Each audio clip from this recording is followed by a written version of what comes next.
So good morning, everyone. Thank you for joining us today for today's market update call. If everyone throughout the call, this call is recorded, can make sure that are turned off. It makes it a lot more easy for our marketing team to chop the video up. Without further ado, we'll begin now. Thank you all for joining us. John, are you okay? You logged on? Can you hear me? Yeah, I'm good, Connor. How's things? Very well, John. How are you? Yeah, can't complain. Perfect, good stuff. I'll say to everyone now, please pop your questions in the chat function. We will have a Q&A at the end as usual. But John, without further ado, I'll let you kick off. Okay, thank you very much, Connor. Just a warm welcome to everyone. I think it's probably longer than it usually is for these calls. Maybe it's been 2 or possibly 3 weeks since the last one. So hope everyone is doing well since we've more or less gone back down into lockdown.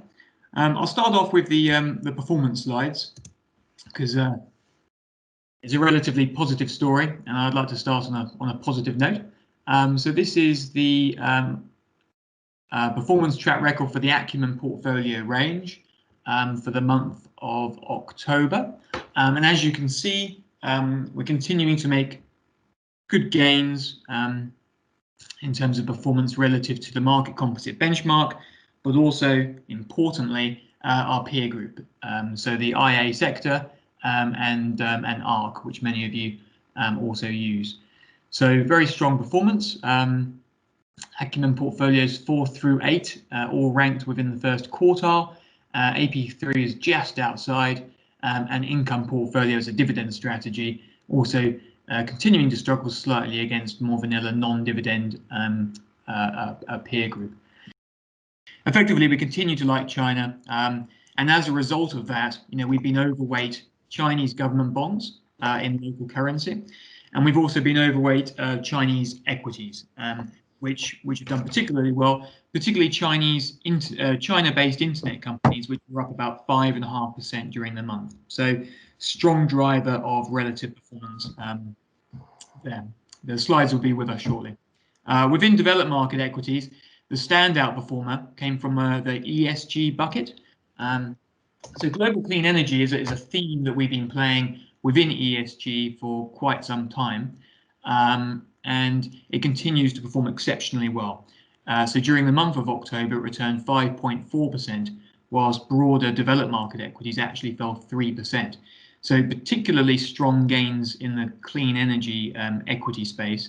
And actually those were turbocharged slightly with the Biden winning the presidency. He's currently president-elect. So we also had a bit of a turbocharge for that position in early November. And then within fixed income, we continue to have a position in long-dated European government bonds. That paid off handsomely. It returned around 2%, whereas the US equivalent, so long-dated US treasuries, they fell around 3%, and we sold our position in those quite some time ago. So that's another key driver within fixed income for our relative performance against both the benchmark, but also importantly our peer group. And then just finally the commodity carve out. As a brief reminder, we have positions in gold, silver, and copper. Copper a return for developed market equities. Silver and gold came off the boil and delivered a negative return, but nonetheless it was enough to outperform developed market equities. So really all parts of the portfolio were all pointing in the same direction, and that's led to the strong numbers that you can now see on the screen, hopefully. Everyone see that? Yep. Good. Okay, perfect. And then just briefly before I move on from the performance slide, it's not just October. I've included the quartile ranking for the IA sectors on a 6-month, 12-month, and 18-month basis. What you can see is particularly for portfolios at 4, 5, 6, and 8, they're all first quartile. So I'm incredibly proud of the investment team and what we've been able to do over this period up to the 31st of October. Acumen portfolios 3 and 7 lagged ever so slightly. Part of the reason for that is the fact that they're kind of in the wrong IA sector.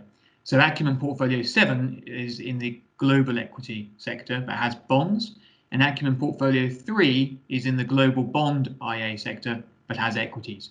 So it's a bit more nuanced than that, but just simplistically, as part of our strategic review, what we're looking to do is kind of remedy that, and that process is already in operation. If we can move on to the next slide, please. Thank you. This is a bit of a case study. I had originally planned to remote into TrustNet, and I'd recommend that all of you kind of go onto the website and have a look on there, because it's a really simple, easy way to see how we're performing against the IA sector in that instance. But what I wanted to flag was Acumen Portfolio 5, because I think it makes a really good case study. Acumen Portfolio 5 historically is one of those ones where we've probably struggled to really beat the IA 40 to 85 sector. Part of the reason for that is the asset allocation for Acumen Portfolio 5 is relative to a benchmark, and that's never really been consistent with the IA sector. So we've always been around the middle of the equity range, and certainly not towards the top. And that's why we haven't always consistently outperformed the IA sector. But this chart shows the rolling 1 year performance. What you can see is around June, July time, that was when we really started to dive from the IA sector and start to deliver some strong performance numbers.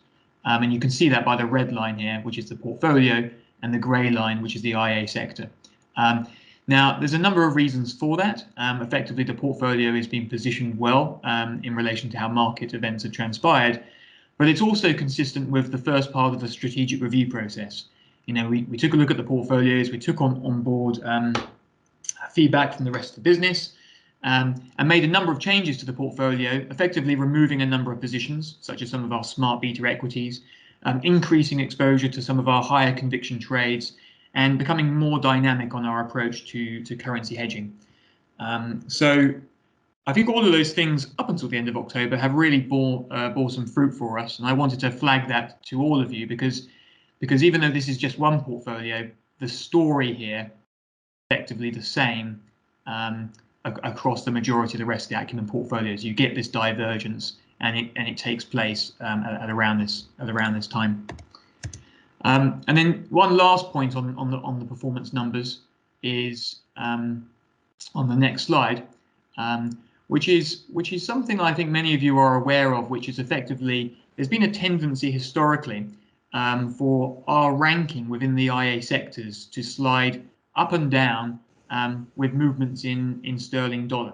Now, as I've already mentioned, we've adapted our approach to currency management in a way that's made it more actively managed. But what I really wanted to do is flag a few scenarios where sterling dollar has moved sideways, but the performance of the funds nonetheless continues to look positive. So here, what you can see is from the market bottom in March to the 23rd of October, which is what I've used for the purpose of this analysis, sterling dollar rose considerably. And what you can see on the right-hand side of the chart there is Acumen portfolios 3 through 8 are all ranked in the first quartile and pretty good positioning relative to the number of funds in each sector. But if you look at the two other time periods, so from the 30th of July to the 23rd of October, or from the 10th of March to the 23rd of October, where there's been a sideways movement in sterling dollar, we're also getting fairly consistent returns predominantly in the first or second quartiles. So that's irrespective of currency movements. That's just reflective of the underlying investments in the portfolio. So I find that very promising. For those of you that have keen eyesight, you'll see that AP3 and AP7 were ranked fourth quartile. That is in part due to what I mentioned earlier regarding whether or not they're in the wrong IA sector, and we're looking to make those changes in due course. So hopefully everyone can still see the slides, and that's the end of the performance section. Okay, all right, cool. Let's move on to the next slide. So I originally planned to talk a little bit about the US election. I'm very happy to talk about that if anyone has any questions towards the end. And all of you, if you haven't received it already, will be receiving my blog on the US election at some point this week in a nice PDF format. But at the point I kind of sent the press button, it almost went out of date, because I mean the most amazing news came out earlier in the week from Pfizer, which was the news, of course, on the COVID vaccine, with apparently a 90% efficacy. It's incredible news. Hopefully, this is the beginning of the end of our fight against COVID. Particularly, that might be the opinion amongst those of us who are a bit more optimistic. Now, I think what this does is it says that we potentially need to shift our attention to those parts of the market historically that have been most hammered because of COVID.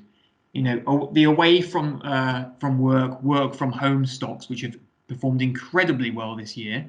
Arguably, there's less of a case for those. And bonds could well be finally the sale of the century. So, you know, what we've noticed is this the point where we see the great rotation? So, on the chat, Julia has just posted reference to a blog. I think we put it out around September, where we basically say, you know what, if we get over the other end of COVID and with all the stimulus coming from governments and central banks, and if the economy picks up, and there are all a large number of ifs, we might well see a big rotation. And the chart we used at the time is that smaller one on the left-hand side, which looks at US equities, and it looks at growth stocks relative to value stocks. And when I say growth, just kind of think tech. And when I say value, think beaten up, think financials.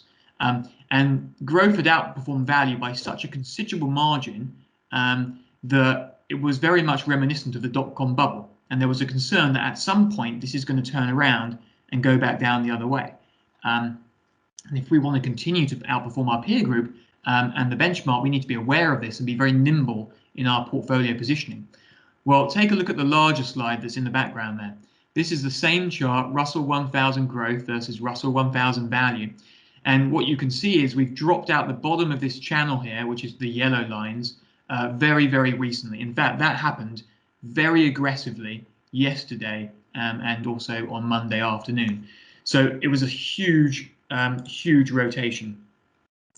Moving on to the next slide kind of gives you an idea of the magnitude of this change. So this shows you the daily performance of value stocks relative to growth stocks. So when value outperforms growth, it's a positive number, and vice versa. So the yellow circle highlights the most recent market action. Effectively, the chart goes back to 1998. So it's already the most extreme movement since then. And, you know, actually, if you go back further, it's the most extreme movement in 30 years plus. Never really seen anything quite like it. It's truly, truly and utterly astonishing. But what you'll notice is it's only one sliver. It's only one small grey bar reflecting effectively one day's movement. So the big question that we need to ask ourselves is this a big rotation? Is this the beginning of the rotation? Or is it the case that one swallow does not a summer make? Now that's an incredibly difficult question to answer. And if we move on to the following slide, the answer effectively is just to keep a very close eye on the markets and see how events are transpiring. So effectively, the day we saw yesterday may indeed just be about trading, but it's still the kind of change that could cause a dramatic rotation down the line. There is a big difference between rotations that are soon reversed on news flow, and at the moment news flow is incredibly dynamic, and big rotations that involve all asset classes that also align with the underlying changes in the macro environment. So to give you an example, the big rotation everyone's been talking about that all of you will be aware of is, you know, out of bonds and into stocks. And everyone's been waiting for that to happen for decades, and it simply hasn't yet happened. So if you think about it in those terms, you know, are we actually going to see this rotation happen, or is this just a blip for a few days before we revert back to the prevailing trend? The answer is we don't know yet. But what I am super interested in is if Monday's extraordinary market convulsion, which we saw again on Tuesday, is the beginning of a wider rotation, we need to be aware of that, and we need to be able to act quite quickly. So instead of a big R rotation, what you could do is you could look at this as, is it just a liquidation on the massive bet we've seen on tech stocks? And when I say tech stocks, I'm kind of referring to the FANGs. because the FANGs had risen to about 25% of the S&P 500. So if you think about it along those lines, maybe this isn't a big rotation across all asset classes. Maybe this is just a story about tech. And that's what this chart shows. So back in September, we kind of flagged the fact that we thought tech was getting very expensive, and we actually reduced our exposure to it preemptively. It continued to rise in the channel for a while, and then we had the big NASDAQ whale blow up when SoftBank came out and effectively were pumping the market higher. So that caused the initial move out of this channel. And now on the bigger chart, what you can see is that has continued. Twice has tech tried to re-enter this channel. Twice it's failed to do so, and it's now fallen the last 2 days to roughly where we were when we originally sold our tech position. So that's an extremely important consideration. But what I would say is if tech does continue to fall, that could drive the broader market down anyway, because tech has driven it higher. There's nothing stopping tech from driving it lower. That said, and moving on to the next slide, there is a clear link between the performance of tech stocks in general and also relative to, for instance, more value-based parts of the economy like small caps, and the performance of bonds. So this chart shows the NASDAQ 100, which is exactly what we were talking about on the prior slide. And here, just as an example, I've shown the performance of tech relative to small cap stocks. So when the white line goes up, tech is outperforming small cap and vice versa.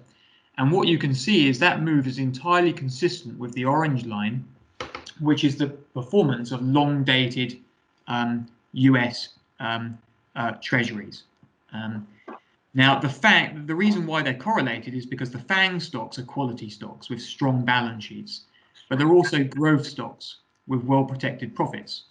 So as such, they tend to benefit from falling bond yields. And that's exactly what this chart shows. So if we're going to get a rotation, not only are we likely to see a rotation within equities, perhaps from tech to small cap, but we're also likely to see a rotation within US treasuries. And just briefly, I've used small caps here. The reality is there's significant overlap between bond sensitivity and industrial sectors of the economy in general. So you could also refer to financials, could easily be on this chart just as much.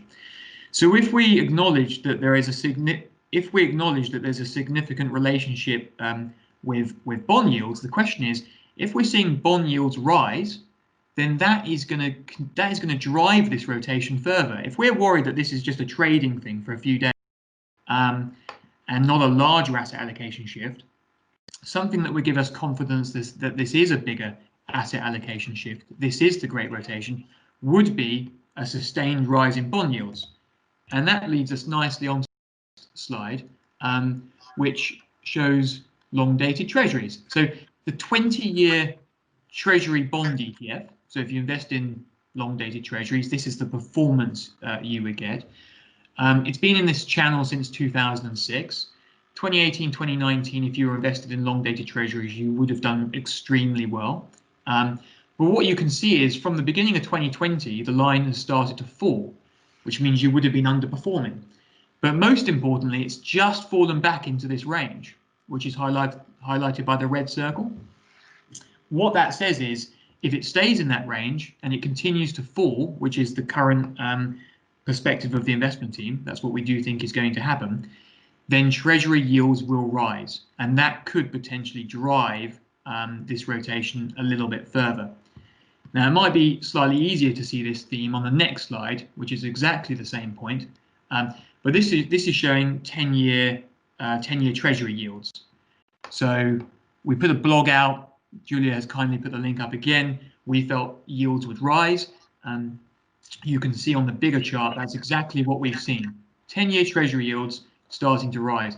Now, to put this in a bit of context, in terms of this week, what we've seen is the US Treasury 10-year note auction this week has been the largest on record, 41 billion. Absolutely huge. I guess the Treasury needs to think about paying for all the fiscal stimulus it needs for the coronavirus, right?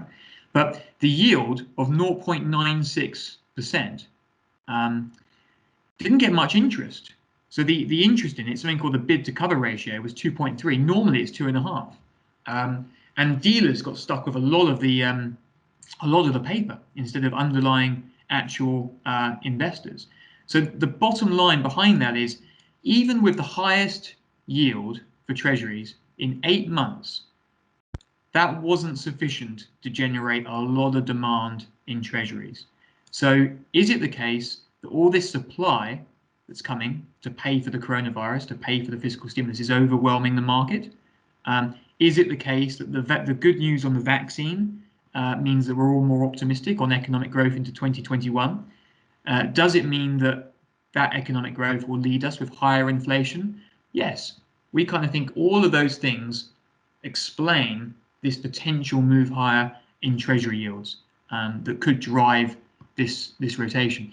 And speaking of inflation expectations, the next slide kind of looks at that in a bit more detail. So if you think that inflation is going to pick up, then the blue line, which you can see on this chart here, is going to either stay where it is or it's going to fall, right? Because the axis is inverted. So a pickup in inflation means the blue line continues to fall. Now, if you think that's the case, that is also suggestive of this rotation that I'm describing between growth and value, which is the white line. So for global equities, growth is outperforming value. That's why the white line is going up. But once again, it's broken through this kind of support level, which is the yellow line, saying, hang on a second, this is something you need to pay attention to. And if the relationship reestablishes itself, which is the chart on the left-hand side, which shows how over a very long period of time these things tend to move together, then there is real scope for a big potential rotation in equities, out of tech into the beaten up parts of the economy, like airlines, like hotels that could do going forward, although it is at this stage still a bit of a big if. Moving on to the next slide, this is addressing the same issue regarding inflation, but it's the impact on real yields. So inflation is the red line at the top. So we need to keep an eye on that and see if it's going to continue to rise. And if it does, then that might be indicative of this rotation I'm describing. Now, real yields, which is the white line at the bottom, is the difference between inflation expectations and nominal treasury yields. So just simplistically, take the red line, get the red line, take away the blue line. What are you left with? You're left with the white line. Now, why are real yields important? Well, real yields are important because that's what keeps the economy going. It's effectively the level of interest taking into account inflation. And it has a big impact on asset allocation decisions and on the market. And the Fed is going to want to keep it low, and it's negative at the moment, although it started to pick up recently. They're going to want to keep it low to keep the show on the road. But in terms of implications on other asset classes, let's move on to the next slide, please, which shows how real yields, exactly what I'm just talking about, that white line is also the white line here. Now look at the correlation between real yields in white and the price of gold in yellow. There's an extremely strong correlation between the two. It makes sense intuitively from an economic perspective. And we have a position in gold, and look how well gold has performed since we put the position on, which was a good year and a half ago now, and we've either had gold or gold producers at various times going back. We've performed extremely well from this position. But if this rotation is happening, we need to keep a very close eye on what's going to happen to real yields. Because if real yields stay in that channel that they're in now, which you can see on the right-hand side of the chart, then gold could continue to do very, very well. If it drops out the bottom of this channel, then we need to think about whether or not we want to maintain a position in gold on a tactical basis. The reasons for having gold are effectively the debasement of fiat currencies as the Fed prints money, and there's a bit of a hedge against inflation as it comes down the pike. But all of those narratives are changing in real time, given we've had this breakthrough with the coronavirus and the presidential election. So it's a really exciting time, but we're keeping a very, very close eye on it. If you move on to the next slide, there's an area of the commodity complex that's a bit more cyclical than gold, which is silver, because it actually has practical use in electronics and various other applications within the real economy. Now, if we do see a rotation, silver is one of those cyclical parts of commodities that we would probably like and want to continue to hold. Question, of course, is how well it performs relative to other alternative investments like equities that may or may not do better. So that's one of the questions we ask ourselves as an investment team every single day. But what I like about this chart is you can see clearly how we flagged the opportunity and we purchased a position back around May, June time, just before it broke out. And then what we've seen is a period of extreme volatility. It's called the devil's metal. There's a reason for that. It's extremely volatile. And what we're finding is we've set ourselves up in this little pattern here with the yellow triangles, and it's slightly positive that we have broken out to the upside and maybe finding support on the top of that yellow line. So we've already delivered 33% of performance from our silver position. We do remain hopeful that it will continue to outperform as this recovery picks up. Next slide, please, Steve. Okay, and then ESG, I put this in here at the end just as a final slide, slightly unrelated to the rest, which is simply that what we found is, I already mentioned clean energy at the beginning regarding strong performance in October. With Biden winning the presidency, there is a case to be made that alternative energy, clean energy, could well perform very well going forward. It really depends on to what extent Biden can push through either via executive action, which would be slightly more likely, or via the Senate, real changes to the economy to drive this going forward. Now, on news that Biden had won the election, these stocks popped, and you can see that in that little chart on the left-hand side, and that chart will appear in the blog that's going out this week regarding the election. But it's all part of a much longer-term trend, which is effectively the slow demise, or the likely slow demise, of traditional energy, which is the blue line at the top, the MSCI World Energy, and the growing importance strong structural tailwinds behind alternative energy sources, which is the white line at the bottom. And this chart shows the current market capitalization of those sectors, which are comprised of the various companies. And you can see the direction of travel. And we can't necessarily predict the future, but we do believe some degree of convergence will continue, and that the clean energy space is something that we would like to continue to ride going forward. So just to summarize briefly, and I appreciate I've gone through quite a lot of slides and covered quite a lot of ground. Tech has been, a dominant part of the S&P 500 for the last few years. And as we know, with many from the work from home play, we can't rule out the possibility that, along with the NASDAQ, maybe this bottomed on the 23rd of March at the depths of the shutdown, but may well have topped out on November 9th on news of the vaccine. Now, valuations once again matter for tech stocks, right? Before it was the only game in town. Now that's no longer the case. So there's a degree of gravity here. And the question we ask ourselves is this simply the tech trade unwinding, or is what we're seeing reflective of a much bigger potential rotation within asset classes that we need to be aware of to ensure that we can participate and deliver the strongest performance possible? I.e., is it a trading related small R rotation, or is this a much bigger capitalized R rotation? The key factors for us to watch to answer that question going forward are the vaccine. Is it as good as everyone thinks it is? There's question marks around that. It requires 2 vaccinations. It needs to be stored at a particular temperature. In 2 months, we're going to have a follow-up finding regarding any potential side effects from it. Can it be rolled out effectively? And if so, how quickly can that rollout take place? Does the vaccine mean that we are likely to see less fiscal stimulus and less upward pressure on bond yields? The US election certainly makes stimulus look less likely at the moment, given the split mandate between the White House and Congress. If the Fed lets inflation run hot, then in the short term, will there be an emphasis on keeping yields as low and the yield curve as flat as possible to kind of counter some of these trends?